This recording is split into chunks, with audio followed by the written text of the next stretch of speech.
Bonjour et bienvenue sur ISOBourse. Vendredi 18 mai 2018, l'indice CAC 40 a terminé la semaine sur une hausse hebdomadaire de 1,3% à 5614 points.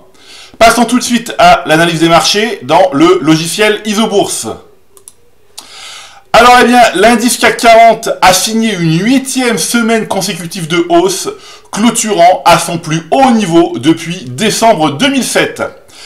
Un croisement haussier des cours de pression ISOBourse 5 et 20 mois est actuellement en cours de formation. S'il est confirmé, ce croisement devrait être le point de départ d'une relance de la tendance haussière à moyen terme. À long terme, pas de changement. L'indice CAC 40 évolue toujours dans une tendance haussière depuis le deuxième trimestre de l'année 2013 et, comme vous le savez, une tendance qui s'est renforcée au quatrième trimestre de l'année 2016.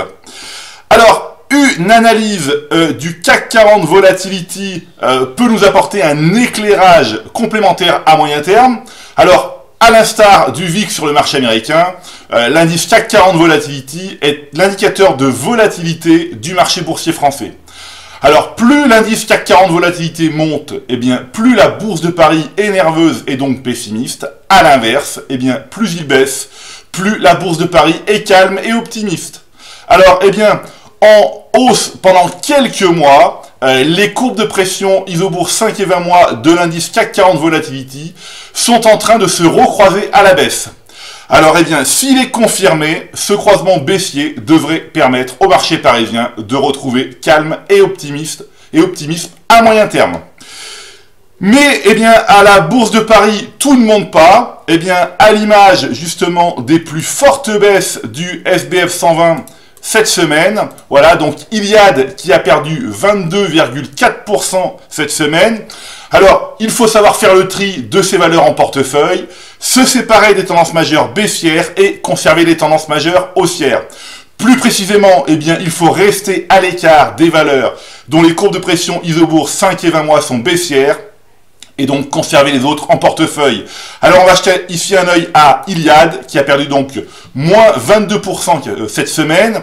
Iliad, nous sommes évidemment à l'écart depuis décembre 2017, donc le mois où les courbes de pression ISOBourse 5 et 20 mois se sont croisées à la baisse. Voilà, donc pas de souci, Iliad, nous sommes évidemment à l'écart.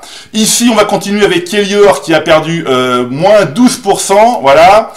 C'est pareil, voilà, Elior, des courbes de pression baissières depuis juillet 2017, évidemment, à l'écart de cette valeur. On peut continuer ici avec Eutelsat, moins 12% cette semaine. Eutelsat, voilà, des courbes de pression baissières. Donc, je répète, se tenir vraiment à l'écart de ces valeurs, ce n'est pas parce que le marché monte qu'il faut se jeter sur tout ce qui bouge. Il faut savoir, justement, faire un bon stock picking. Et pour faire un bon stock picking, ISOBourse est un outil essentiel. Voilà, on peut continuer ici avec Elis, moins 7,32. Là, Elis également, février 2018, des cours de pression ISOBourse 5 et 20 mois qui se croisent à la baisse, à l'écart de cette valeur. Voilà, c'est maintenant à vous de faire le point de vos valeurs en portefeuille avec le logiciel ISOBourse.